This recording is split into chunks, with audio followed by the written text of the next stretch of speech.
Dans vos commentaires, je vois souvent émerger une sorte de débat avec d'un côté un camp qui défendrait la 2D, de l'autre côté un camp qui défendrait la 3D. Donc je me suis dit, faisons une vidéo pour discuter de la pertinence qu'il y aurait à opposer les deux. Selon mon client, la vue d'une telle quantité d'argent liquide serait à même de l'amadouer. Menteur. Mais voyons, bien sûr que je mens. Mais va donc le prouver. Dans cette vidéo, qu'est-ce que je vais appeler 2D et qu'est-ce que je vais appeler 3D? 2D, tout type d'animation en deux dimensions qui implique du dessin à la main, qu'il soit numérique ou non. Je ne parlerai donc pas d'animation en papier découpé par exemple, qui est en effet aussi, techniquement parlant, de la 2D. 3D, une animation en volume et numérique. Donc je laisse de côté la stop motion, mais je n'emploierai pas le terme de CGI, Computer Generated Image, parce que la 2D et la 3D peuvent toutes deux être générées sur ordinateur. Même s'il est vrai que quand on dit CGI, c'est généralement pour dire 3D.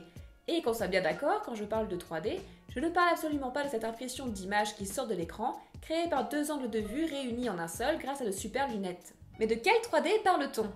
De celle-là? De celle-là? De celle-là? De celle-là? De celle-là? De celle-là? De celle-là? De celle-là? De celle-là? Tous les passages que je viens de montrer utilisent de la 3D, y compris pour ceux qui ont l'air d'être en 2D. Donc déjà, on constate une chose, l'opposition esthétique 2D-3D n'a parfois plus trop de sens, tant l'une est capable de se faire passer pour l'autre. Aujourd'hui, la plupart des séries, si elles ne sont pas entièrement en 3D, intègrent de la 3D. Vous pouvez faire différents choix, avoir des décors en 2D, mais des personnages et des accessoires en 3D. Ou l'inverse, des décors en 3D, mais des personnages en 2D. Ou bien encore, vous pouvez n'utiliser la 3D que pour certaines séquences et certains éléments, comme par exemple un vaisseau spatial, une armure de combat, un mécanisme, et j'en passe. L'enjeu est alors de bien intégrer les deux techniques. En général, pour peu qu'on ait l'œil habitué, on repère l'intégration de 3D ça et là, mais plus ça va aller, mieux on saura camoufler et plus ça sera simple et peu coûteux. Ce choix de 2D ou de 3D, ou d'un mélange des deux d'ailleurs, sur quoi se base-t-il? Décisions artistiques mises à part, le choix de la technique est évidemment lié à des questions de sous. N'oublions pas que la série d'animation fonctionne sur un tout petit budget, comparé au budget d'un long métrage d'animation, mais pour produire beaucoup plus d'heures en bien moins de temps. Par bien des aspects, c'est une industrie qui cherche à rationaliser ses coûts. Ce que je vois beaucoup dans vos commentaires, ça et là, c'est que la 3D est le choix le moins coûteux pour cette industrie, et donc le plus répandu, ce qui conduirait à des séries assez cheap visuellement. C'est pas forcément faux, mais ce n'est pas aussi simple que ça. L'utilisation de l'une ou de l'autre technique, ou d'un mélange des deux, résulte souvent d'un calcul d'intérêts divers, parfois très compliqué. Par exemple, un personnage en 2D, quand vous le créez, vous le dessinez sous quelques angles avec des planches d'expression et de pose. Un personnage en 3D, c'est pareil, mais en plus ensuite, vous devez le modéliser pour qu'il puisse être vu sous tous les angles. Vous lui apposez des textures et vous le riguez, c'est-à-dire que vous programmez la façon dont il bouge. La création du personnage 3D est donc a priori bien plus chère que la création du personnage 2D. Mais quand vous passez à la phase d'animation, le personnage 3D est prêt pour être manipulé comme une marionnette, là où le personnage 2D doit être redessiné sous tous les angles et dans toutes les postures demandées par l'épisode. Donc, sur cette phase, c'est plutôt le personnage 2D qui coûterait cher, tandis que la dépense réalisée au départ sur le personnage 3D serait, elle, amortie. Idem pour les décors. Il me semble que modéliser tous les décors en 3D est plus long et coûteux que les dessiner en 2D. En 3D, vous allez tout dessiner, puis tout modeler, prévoir les textures, les lumières et les ombres. La 2D du décor, elle, ne demande pas de modélisation et se contente de déterminer certaines façons de voir le décor selon des angles de caméra. La 2D est donc moins chère sur ce point que la 3D.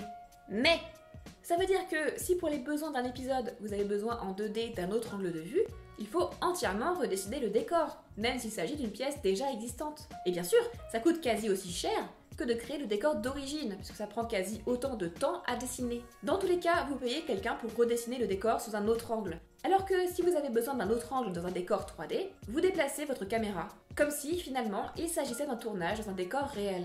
Donc se dire qu'une technique est plus cheap que l'autre, non, pas forcément. Il faut pas réfléchir en ces termes, mais se demander quels sont les besoins de la série. En 2D, puisque vous redessinez de toute manière votre personnage à chaque pose, ça veut aussi dire que vous pouvez beaucoup plus facilement le transformer, lui faire porter une autre tenue, le maquiller, le salir, déformer son corps de manière improbable, lui faire avoir des expressions outrées, une manière de se mouvoir inattendue, etc. Votre personnage 3D, en revanche, une fois qu'il est modélisé, il est modélisé. C'est une grosse boule qui ne peut pas tout faire. Et si vous devez lui faire porter un autre costume, par exemple, ça implique de le modéliser à nouveau, presque comme si vous recommenciez le personnage de zéro.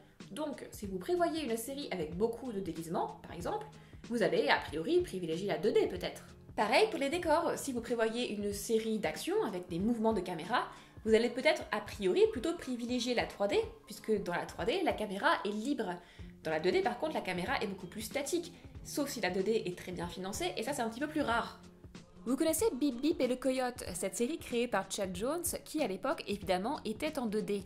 Elle a revu le jour sous la forme de quelques courts-métrages en full 3D. Sur le bête plan 2D versus 3D, je trouve que les courts n'ont pas du tout à rougir de la comparaison avec leur grande sœur.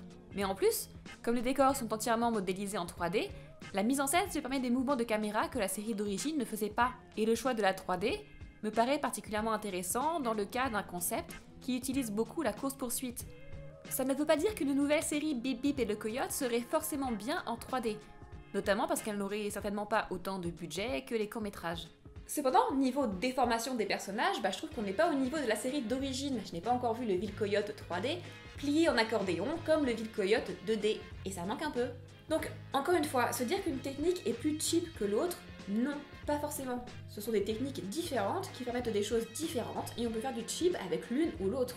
Par exemple, très souvent, les séries les plus coûteuses sont en 2D, mais pas à cause de la 2D elle-même, mais parce que ça coûterait encore plus cher de les faire en 3D. Le choix de la 2D peut être un choix de raison économique, et c'est aussi pour ça que beaucoup de séries d'action ne sont finalement pas en 3D, parce que les séries d'action ont souvent beaucoup de personnages et de décors. Elles ont surtout beaucoup de nouveaux personnages et de nouveaux décors par épisode, et ce genre de série-là est forcément plus coûteux. En général, plus une série compte de personnages et de décors, plus elle coûte cher, normal. Il faut plus de temps pour tout créer. La logique de bien des séries est alors de réutiliser au maximum ces décors et personnages dans un maximum d'épisodes. On les rentabilise. On a peut-être fait une grosse dépense au départ, mais sur l'ensemble de la production, c'est amorti. Mais ce n'est pas toujours possible. Certaines séries sont dans leur concept même, tout simplement, très riches en nouveaux personnages et en nouveaux décors à chaque épisode. Il suffit de raconter un voyage, un championnat ou une quête par exemple. Et ces nouvelles créations ne sont pas forcément réutilisées dans d'autres épisodes. Donc souvent, dans le cas de séries riches en personnages et en décors, on va privilégier la 2D parce que la 3D, avec ses multiples étapes, serait encore plus chère. Mais le choix de la 2D ou de la 3D, on ne le fait pas juste en fonction du nombre de personnages et de décors qu'on va dessiner. C'est un choix qui a aussi des conséquences sur le temps dont on dispose et qu'on prend pour animer, selon l'une ou l'autre technique. Sur une série, pour animer entre 5 et 10 secondes d'animation en 3D, on va prendre, mettons, une journée. Dans le même laps de temps, en 2D, s'il faut dessiner chaque pose du personnage, on va animer 2 à 3 secondes. C'est donc carrément plus long et carrément plus cher, puisqu'on paye les gens beaucoup plus longtemps pour le faire. Dans ce cas précis, c'est pas étonnant de voir la 2D traditionnelle réservée en France aux productions les mieux financées, à savoir les longs métrages. De fait, sur les séries en 2D aujourd'hui, on n'est pas toujours sur une animation qui demande de dessiner toutes les poses, frame by frame comme on dit, mais sur une animation qui permet au maximum la réutilisation. On pratique notamment beaucoup une 2D de pantin, une animation cut-out. Je vous disais au départ que je laissais de côté toute l'animation 2D en papier découpé. Mais il y a bien souvent, maintenant, une animation 2D dessinée qui en reprend le principe. C'est-à-dire qu'on dessine le personnage, ses membres et ses expressions, sous divers angles et dans diverses poses, qu'on place et assemble ensuite selon notre souhait, et qu'on anime comme un pantin ou une silhouette en papier découpé. Alors la 2D, ça aurait l'air plus simple à animer comme ça. Sauf que, on anime en général en 24 images par seconde. Ça voudrait dire, en 2D, 24 dessins par seconde pour donner l'illusion du mouvement, ce qui est énorme. En réalité, l'animation de la 2D peut se faire en 12 dessins par seconde. En animation japonaise, on tombe même parfois à 8 ou 6 dessins par seconde sans que ce soit dérangeant. Notre œil sait très bien s'accommoder d'une image 2D qui bouge à peine. En 3D, ce n'est pas possible. Si on cesse d'animer un personnage en volume, en particulier ses expressions pendant le plus bref instant, on a de suite l'impression que le personnage frise. Il faut constamment animer, même si ce n'est qu'un détail. Donc finalement, l'animation de la 3D, ça me paraît redevenir plus compliqué et plus coûteux. Mais ça veut aussi dire que l'animation en 3D permet, plus simplement que la 2D, beaucoup plus de détails parce que l'animateur 3D a un outil, l'ordinateur, plus précis que le stylo.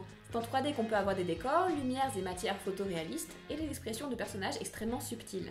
Mais la 2D permet des expressions très subtiles en ce qu'elle travaille justement avec moins de détails réalistes et qu'elle est davantage sur l'imagination et l'émotion et bref.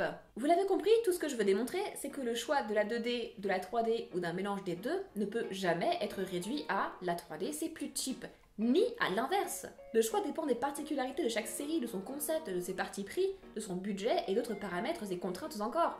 Ce n'est jamais un choix évident et déterminé par une seule de ces choses. Enfin si, le choix peut être déterminé par seulement une de ces choses, par votre choix artistique par exemple, Mais la série sera-t-elle produisible? Ou alors par votre budget? Mais est-ce que la série sera de qualité? Le débat 2D versus 3D est hyper mouvementé et passionné. Je ne trouve jamais deux personnes du même avis, personne ne semble prendre le dessus, y compris parmi les plus grands professionnels et animateurs, et en général, tout le monde a envie de taper sur l'autre camp. L'un va dire que la 2D n'est pas assez subtile et que les personnages sont plats. L'autre va dire que c'est la 3D qui est froide et sans âme parce qu'elle lui semble artificielle. L'un va dire que c'est plus dur de savoir dessiner en 2D un personnage sous tous les angles et qu'on n'est pas un artiste quand on pousse des boutons. L'autre va dire que c'est plus dur de savoir dessiner et en plus de maîtriser des logiciels en évolution constante. L'un va dire que la 3D est beaucoup plus détaillée que la 2D et fait plus vrai. L'autre dira que le détail et le réalisme ne sont pas importants. L'un dira que la 2D nous parle immédiatement et surtout aux enfants parce que nous avons tous un jour gribouillé dans notre vie et qu'ainsi les personnages 2D nous semblent plus familiers et plus humains. Mais l'autre dira que la 3D nous parle immédiatement et surtout aux enfants parce que nous sommes nous-mêmes en 3D et qu'ainsi les personnages 3D nous semblent plus familiers et plus humains. L'un dira que la 3D évoque immédiatement les jouets et les peluches, ce qui est formidable pour plaire aux enfants et pour vendre les produits dérivés. L'autre dira que si Peppa Pig a pris le parti d'évoquer en 2D des dessins naïfs d'enfants, c'est pour plaire immédiatement aux enfants qui y retrouvent leur propre façon de dessiner. Bref, si vous me demandez ce que je préfère entre la 2D et la 3D, je risque de vous répondre que la question a autant d'intérêt que de demander si je préfère les pommes ou les poires. Clairement, je préfère les poires. Mais uniquement parce que c'est mon goût, pas parce que les pommes leur sont intrinsèquement inférieures. Par contre, il y a des poires de bonne et de mauvaise qualité. Mais quelqu'un d'autre préférera les pommes et il n'aura pas plus raison ou tort. La seule chose importante, c'est qu'il existe toujours de l'un et de l'autre et que je puisse toujours choisir entre les deux, mélanger les deux parce que c'est quand même vachement bon comme ça, et voir selon mon menu, mon budget et mes invités s'il vaut mieux des poires pour une tarte ou des pommes pour une compote. Ce que j'essaie de dire, c'est que 2D et 3D peuvent toutes deux être excellentes entre les bonnes mains, avec le bon budget, dans les bonnes conditions et pour les bonnes finalités. Pour moi, les opposés n'ont pas de sens et ne constituent pas un débat. Je comprendrais davantage si le débat se faisait entre la 3D numérique, dont j'ai parlé tout au long de cette vidéo, et la 3D en stop motion, que j'ai ignoré, qui utilise des marionnettes, de l'argile ou des sculptures. Ce qui m'agace, c'est qu'on utilise le pseudo-débat 2D versus 3D pour parler de vraies et fausses animations. Le lieu commun principal, c'est que l'animation 2D serait plus vraie, puisqu'il y a du dessin. Là où l'animation 3D serait plus fausse parce qu'elle serait davantage à faire de calculs et de programmation. L'animation, en série, en court ou en long métrage, a ça de formidable qu'un dessinateur peut y être un artiste et qu'un ingénieur aussi. Et que dans ce milieu, l'art, l'artisanal et l'industrie se mêlent plus ou moins fortement. À un bout du spectre, une jeune fille sans main peut-être, entièrement dessinée par une seule personne sur du bon vieux papier. À l'autre, un blockbuster divertissant en 3D vendant beaucoup de produits dérivés. Au milieu, une infinie possibilité. L'important, c'est que ces possibilités existent. Personnellement, j'ai autant envie d'avoir la possibilité de voir une jeune fille sans main que un Lego The Movie. C'est certain qu'en 3D, on a eu affaire à des séries LED. Comme dans le jeu vidéo, on a eu une période où... voilà. Et forcément, quand on les revoit maintenant, ça pique. Certaines séries 3D ne sont pas assez financées, ou n'ont pas les bons outils ou les bons talents pour tirer de la technologie ce qu'on en veut. Mais c'est aussi vrai de séries en 2D. Encore une fois, je pense pas qu'il y ait de bonnes ou de mauvaises techniques, mais en revanche, je pense qu'il y a des bons et des mauvais choix. Et comme les outils ne font qu'innover, se perfectionner et se démocratiser, aujourd'hui avec un budget approprié, il n'y a pas grand chose que la 3D ne puisse faire. Idem pour la 2D, où les techniques et logiciels évoluent encore. Je n'ai pas eu le temps de parler de tout un tas d'autres techniques intéressantes, mais tout ça pour dire, 2D et 3D ne sont pas deux mondes cloisonnés et les opposer n'a pas vraiment de sens. Par exemple, est-ce que vous connaissez le logiciel Minder ? Ce n'est pas une technologie utilisée pour le moment en série d'animation, mais il s'agit d'une création de Disney pour à l'origine créer en animation numérique des courbes aussi précises que si elles avaient été tracées à la main sur papier. Vous avez vu Minder à l'œuvre si vous avez vu notamment les courts-métrages Paperman et Festin. En gros, vous avez vos modèles de personnages en 3D et par-dessus vous rajoutez du dessin à la main. Il en résulte un véritable hybride de 2D et de 3D qui combine le meilleur peut-être de ce que les deux ont à offrir. La profondeur et la fluidité de la 3D, et l'expressivité et le caractère unique des lignes tracées à la main. Merci d'avoir regardé cette vidéo, j'espère qu'elle vous a intéressé et je vous dis à la prochaine.